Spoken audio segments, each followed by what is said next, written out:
Students, মই আজি discuss কৰিবলৈ লৈছো এক্সাৰসাইজ 1.1 or question number 2 দিয়া আছে কি দেখুৱা যে যিকোনো যোগাত্মক অযুগ্ম সংখ্যাই 6q + 1 বা 6q + 3 বা 6q + 5 আৰ্হিৰ য'ত q এটা যিকোনো অখণ্ড সংখ্যা so that any positive odd integer is of the form 6q + 1, 6q + 3 or 6q + 5 where q is some integer. এটো হল question 2 বাস্তব সংখ্যাৰ এটা important question হয় বাস্তব সংখ্যা real numbers পঢ়োতে আমি কি পঢ়িছিলো যে a আৰু b যিকোনো দুটা যোগাত্মক অখণ্ড সংখ্যাৰ ক্ষেত্ৰত q আৰু r এনেকুৱা দুটা অদ্বিতীয় অখণ্ড সংখ্যা পোৱা যাব যাৰ কাৰণে কি হ'ব a = bq + r হ'ব লগতে 0 <= r <= b হ'ব লাগিব এটো আমি যেটো ইউক্লিডছ ডিভিজন লেমা ইউক্লিডৰ বিভাজন প্ৰমেয়িকা হেতুত আমি পঢ়িছিলো ইয়াত কি হ'ব লাগিব a আৰু b যিকোনো দুটা যোগাত্মক অখণ্ড সংখ্যা হ'ব এতিয়া আমাক এই প্ৰশ্নটো যি দিছে ইয়াত a মানে কি লম b মানে কি লম আৰু b ৰ ক্ষেত্ৰত r ৰ যেটো ৰিলেচন তেতিয়া হলে r ৰ মান কি হ'ব পাৰিব সেই কেইটা তোমালকে উলিয়াব জানিব লাগিব প্ৰথম কথা যিকোনো যোগাত্মক অযুগ্ম সংখ্যাৰ কথা কোৱা হৈছে গতিকে a টোক আমি ধৰি লওঁ যে a এটা যোগাত্মক অখণ্ড সংখ্যা এটা পজিটিভ ইন্টিজাৰ কি যুগ্ম নে অযুগ্ম আমি লব বিচৰা নাই প্ৰথমতে আমি লম যে ধৰা হল a এটা কি সংখ্যা অখণ্ড সংখ্যা let a be an integer বা আমি a টোক অযুগ্ম অখণ্ড সংখ্যা বুলিও ক'ব পাৰিম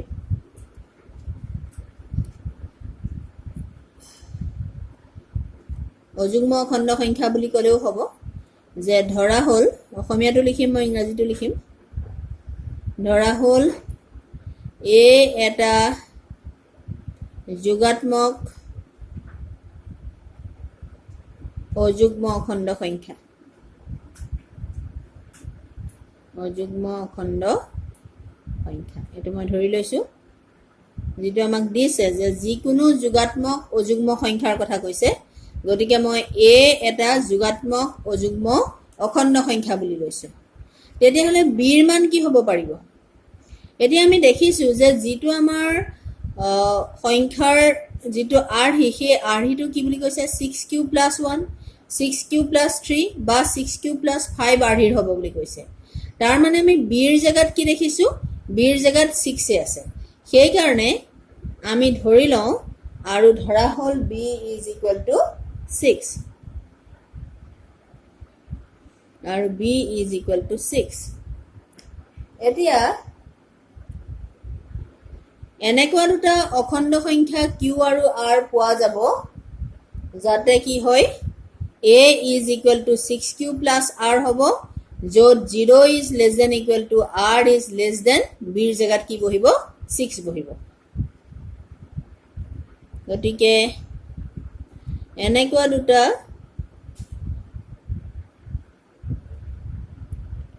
অখণ্ড সংখ্যা q আৰু r পোৱা যাব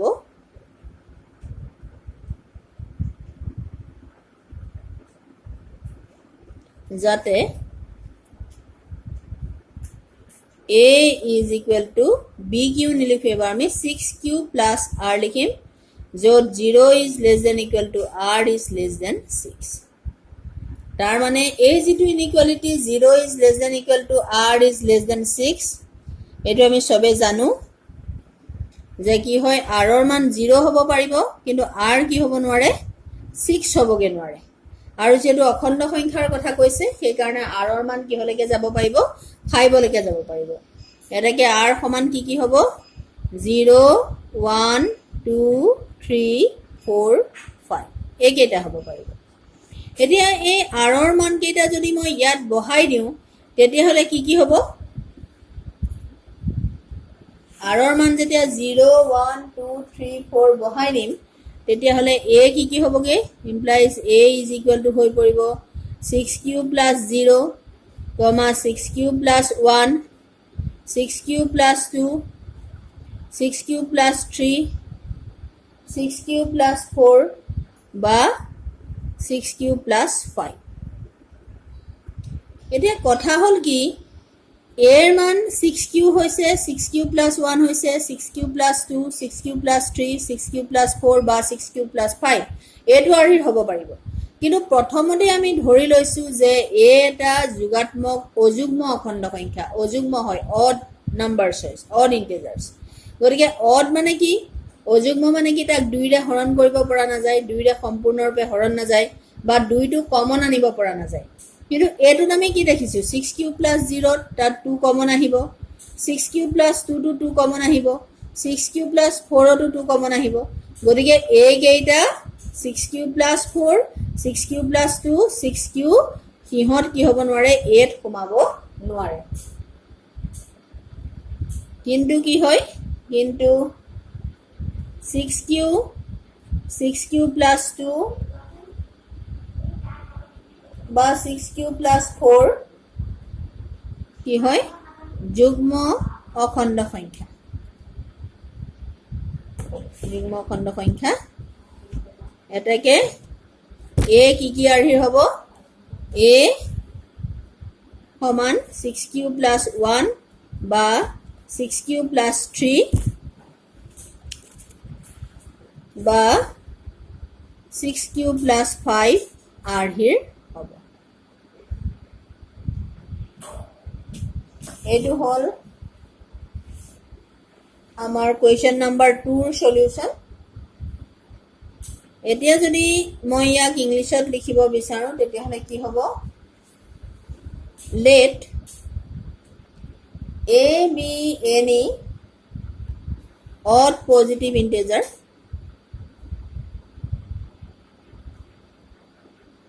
এনেকুৱা প্ৰবলেম বিলাকত b ৰ মান শুদ্ধকে ধৰিব পাৰিলে তুমি প্ৰবলেমটো কৰিব পাৰিম বুলি ধৰি লব পাৰা মাত্ৰ b ৰ মানটো শুদ্ধকে লব পাৰিব লাগিব কাৰণ b ৰ মান যিমান হ'ব r ৰ মান কি হ'ব তাতকে এক কম হ'ব কাৰণ r টো ৰিমাইন্ডাৰটো কি হয় সদায় ভাজকতকে ডিভিজৰতকে সদায় সৰু হয় সেই কাৰণে সেইটো লক্ষ্য কৰিলে হ'ব a be any odd positive integer and b is equal to 6 then there exists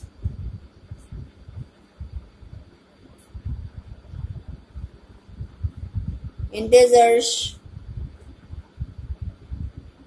q and r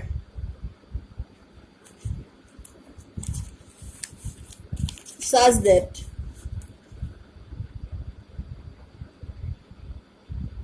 a is equal to 6q plus r 0 is less than equal to r is less than 6 implies a is equal to 6q or 6q plus 1 or 6q plus 2 or 6q plus 3 or 6q plus 4 or 6q plus 5 but 6q plus 2 and 6q plus 4 are even positive integers therefore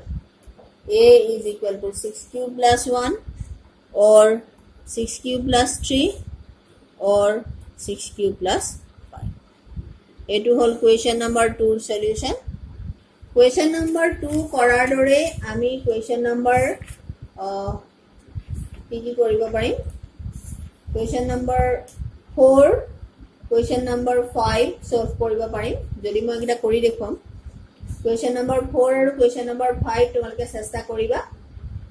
4 ৰ যিটো ইংগিত সেইটো আমাক দিয়া আছে আৰু 4 নিচিনাকৈ 5টো solve কৰিব লাগিব এতিয়া হলে কোৱেশ্চন নম্বৰ যেটো 3 তাক মই সলভ কৰিবলৈ লৈছো কোৱেশ্চন নম্বৰ 3 যেটো আছে যথেষ্ট দীঘলীয়া এটা প্ৰশ্ন গতিকে মই লিখি নলও 616 জন সদস্যৰ এটা সেনা বাহিনীৰ গোটে 32 জনীয়া এটা সেনা দলৰ পিছে পিছে কদম খোজ কাঢ়িবলগীয়া হ'ল মাৰ্চ পাষ্ট কৰিছে টোটাল নাম্বাৰ অফ সোলজাৰ্স কিমান আছে সদস্যৰ সংখ্যাটো হ'ল 616 জন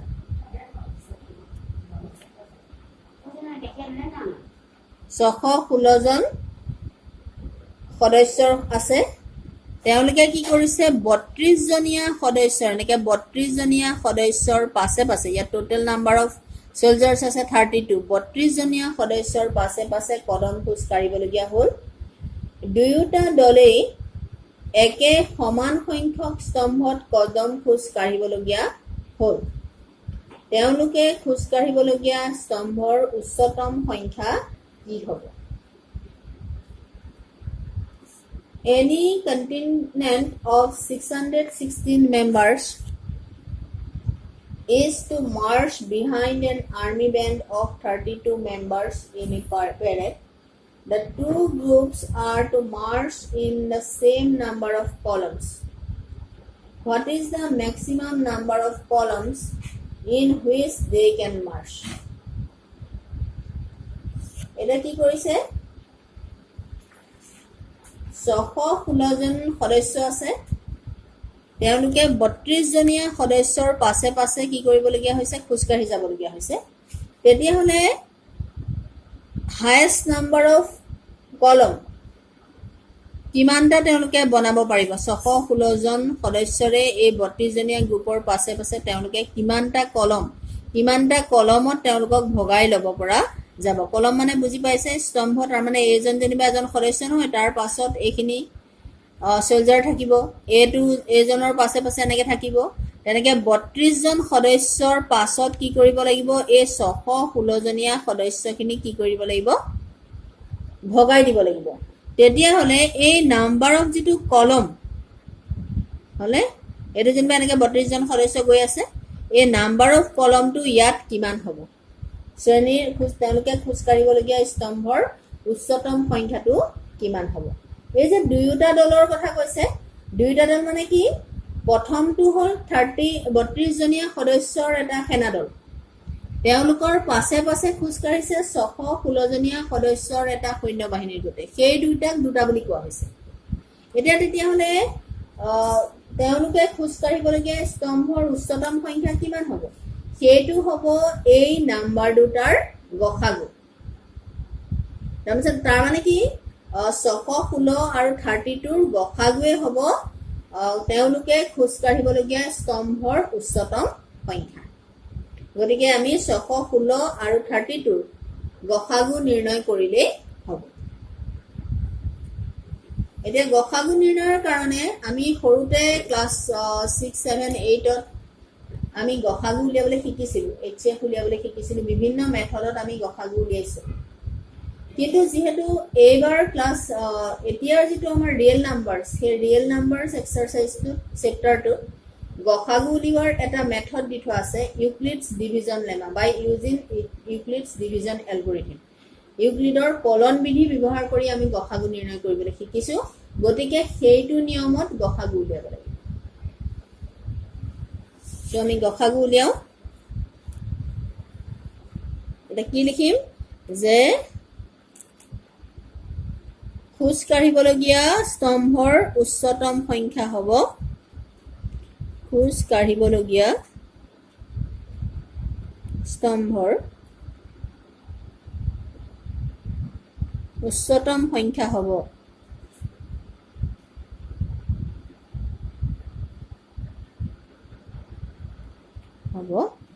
616 আৰু 32ৰ গসাগু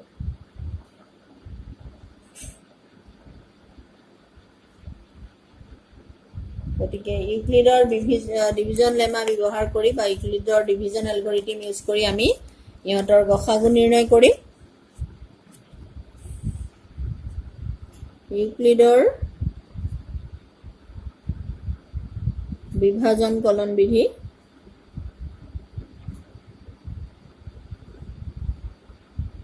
প্ৰয়োগ কৰি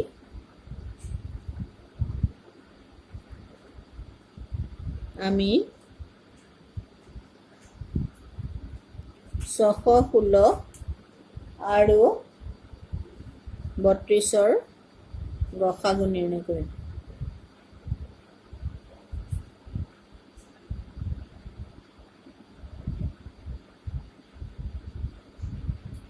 গম পাইছে যে 616 আৰু 32ৰ ভিতৰত 616টো ডাঙৰ,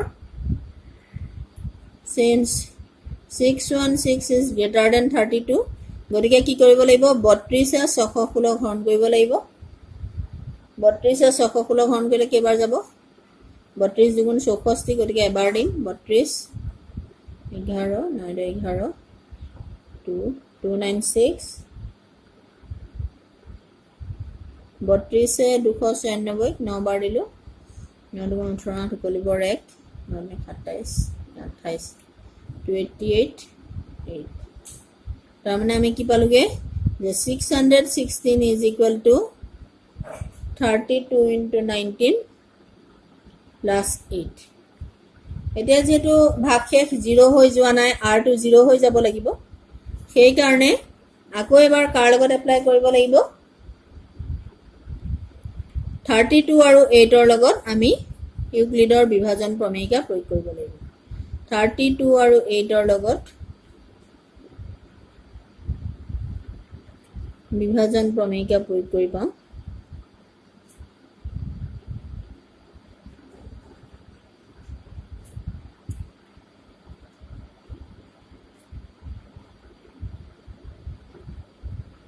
গম পাইছে 32 is equal to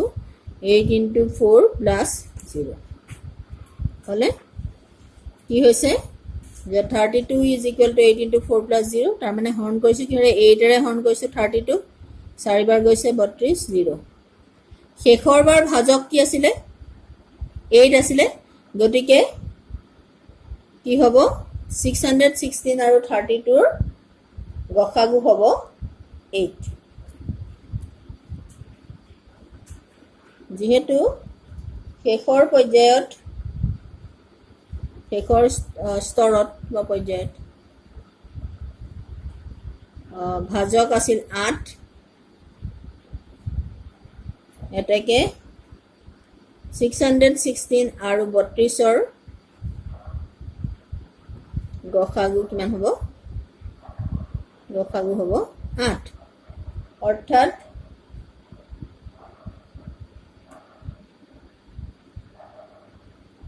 তেওঁলোকে খোজ কাঢ়িবলগীয়া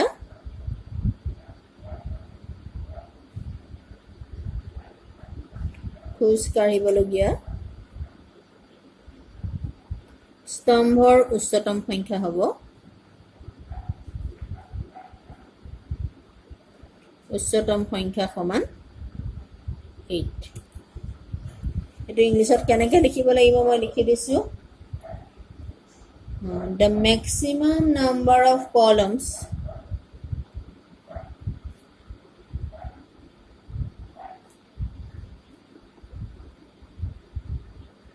is the HCF of 616 and 32 in order to find the HCF of 616 and 32, let us apply Euclid's division lemma. Euclid's division lemma. Since 616 is greater than 32, হৰণটো আগতে কৰিয়ে দেখুৱাইছো, গতিকে imply 616 is equal to 32 into 19 plus 8. Etia now applying Euclid's division lemma.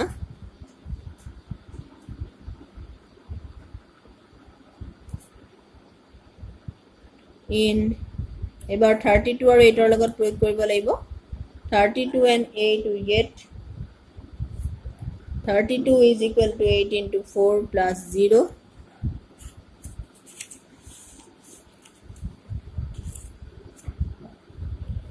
since the remainder at this stage is 0, therefore the last divisor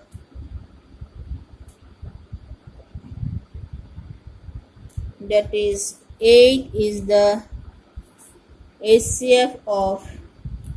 616 and 32, hence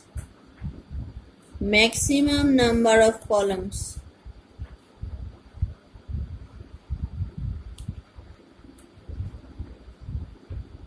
in which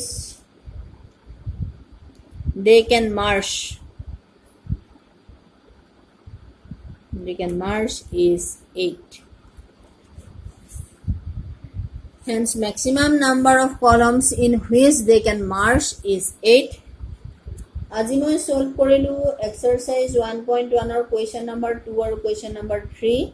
তোমালোকে বাস্তৱ সংখ্যা চেপ্টাৰটো ভালদৰে পঢ়িবা আৰু কোৱেশ্চনখিনি ভালদৰে চাবা যেহেতু ইয়াত বেসিকে লিখিব লগিয়া হয় সেই কাৰণে তোমালোকে লিখাৰ অলপ প্ৰেক্টিস কৰিবা আৰু বাকি দুটা কোৱেশ্চন মই নেক্সট ক্লাছত নেক্সট ভিডিঅত মই দিবলৈ চেষ্টা কৰিম যদি তোমালোকৰ কিবা ডাউট আছে তেতিয়া হলে মোক